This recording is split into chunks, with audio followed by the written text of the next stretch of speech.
Why is it that the most capable, high-achieving, smartest people I know struggle with confidence? And it's not because they are not good enough.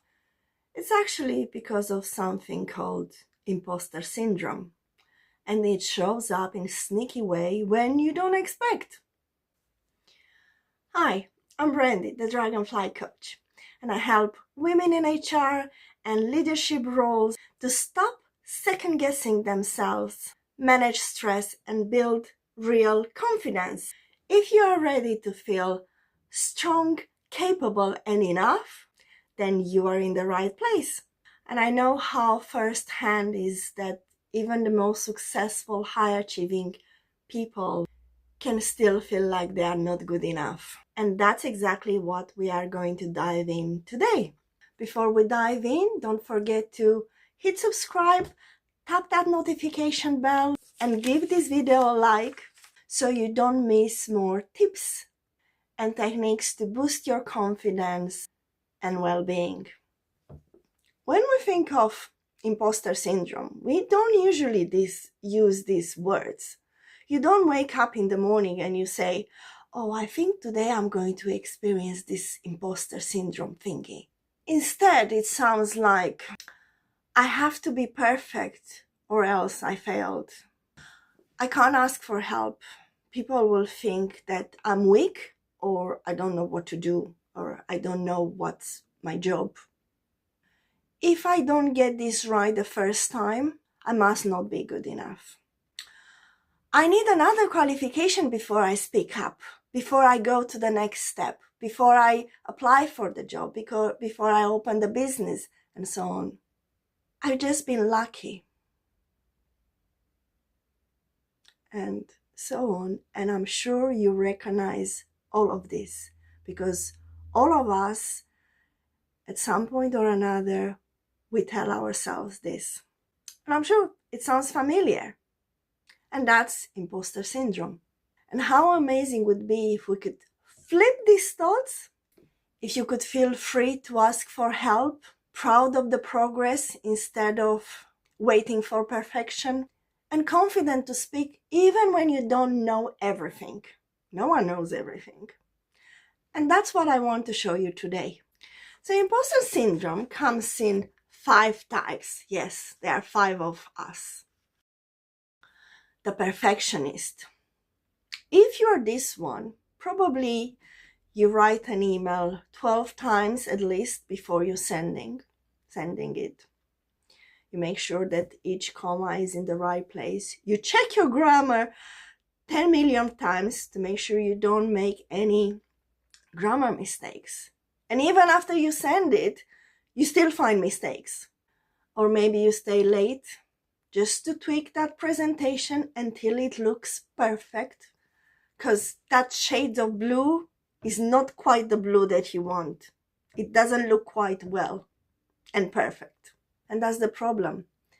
High achievers set impossible standards. And if it's not flawless, they feel like they failed. How to work on this? The first step is to shift from perfection to progress. Done is better than perfect. I remember when I started doing reels and videos, and they were far from perfect. Even now they are far from perfect. And I had to struggle on looking back and then picking up the little things like I blinked too much, I moved too much, or whatever I was doing, and I'm still doing it. But it's progress. It's not perfection. So next time you feel stuck, send that email draft as it is. Stop spending 2 hours to write that email. Think of a task right now where you're holding back because it's not perfect. What would it look if you just do it now? The expert. This one is all about knowledge. The expert thinks, I can't speak up in this meeting because I don't know everything about the subject. The expert thinks, I can't do this job because I don't know everything about this job, so I won't apply for the job. The expert thinks, I won't do this because I still have to do my master, my PhD, and so on. You get the point. And of course, the more you learn, the more you realize that you don't know. We can't know everything. So the cycle never ends. How to work on it? It's simple. Your value isn't just what you know, it's how you apply it.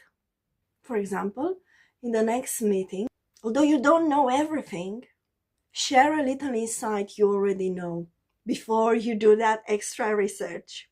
And I want you to think of a time when you hold back on speaking up because you didn't know everything and you weren't ready.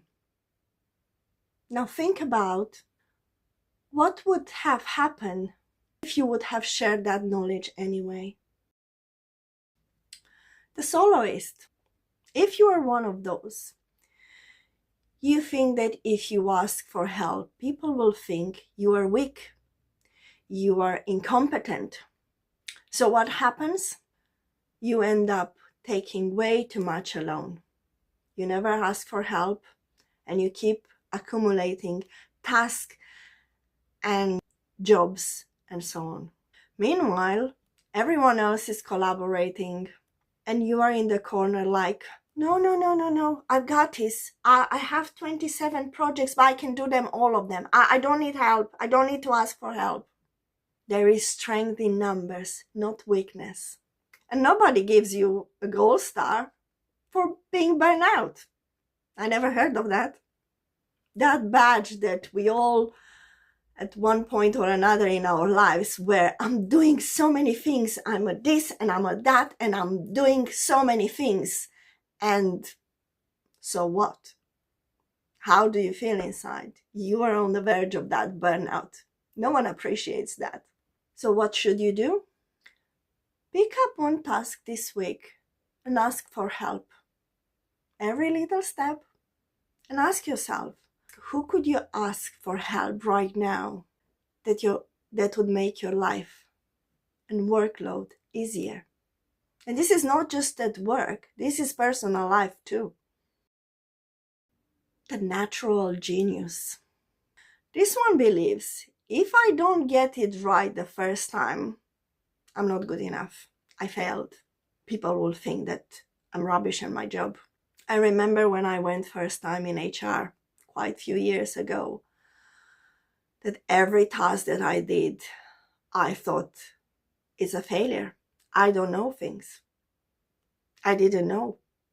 Maybe when you try something new and you're not mastering at the first trial, you panic and you think, clearly, I'm not good at this. Maybe you try a new HR system, you are learning a new language, and you're not mastering at the first trial.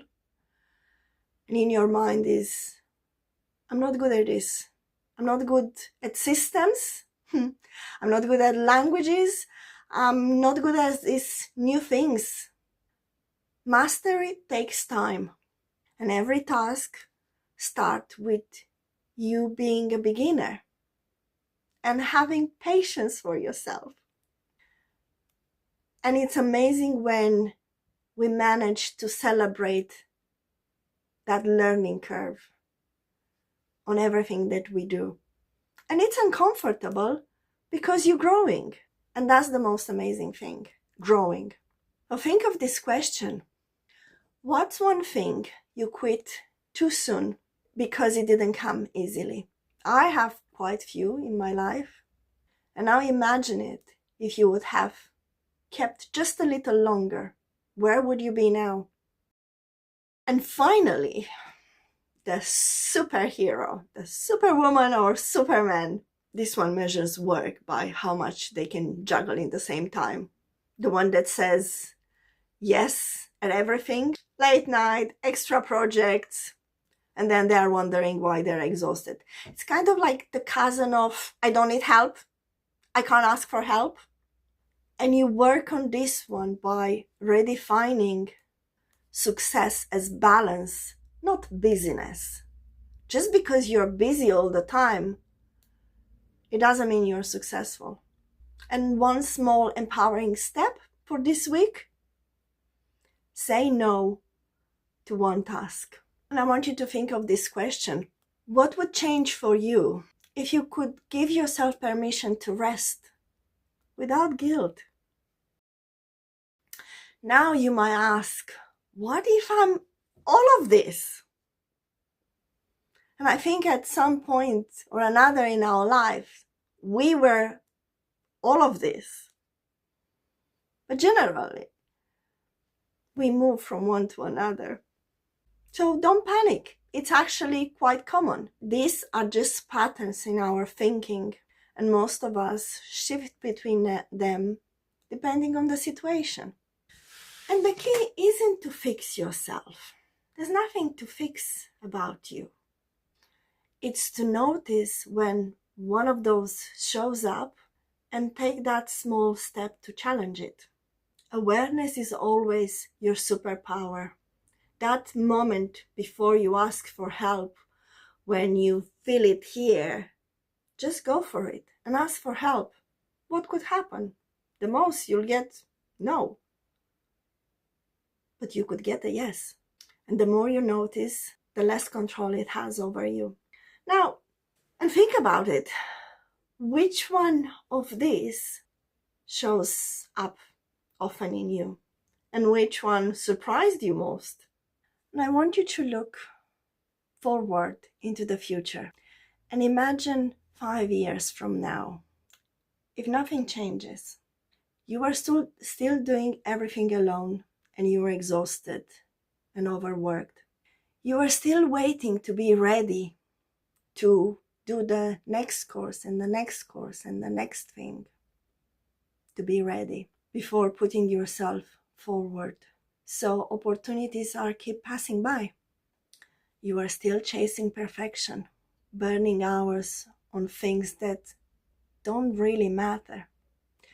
And despite all your efforts, you still feel stuck.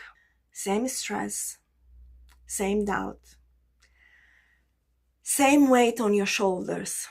And we know, if nothing changes, nothing changes. But what if instead you start now? What if in 5 years you were already confident to ask for help, trusted your abilities, and stop letting that self-doubt running the show? What if? And that's the real reward of working with the imposter syndrome. And this is why I love the work I do with coaching. Because it's not about fixing you, it's about giving you simple strategies to quiet that inner critic so you can show up with confidence and clarity at work and in life. Imposter syndrome isn't proof that you are not capable. It's proof that you are stretching, you are growing, and that's exactly why and where doubt creeps in. And start small. Notice the pattern. Try one little shift. Ask for help. And you'll slowly build real confidence that lasts. And if this resonated with you, hit subscribe and tap that notification bell as I share more tools like this to help you beat self-doubt, burnout, and stress.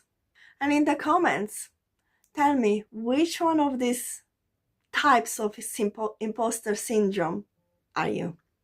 All the best, and I'll see you next week. Take care of yourself.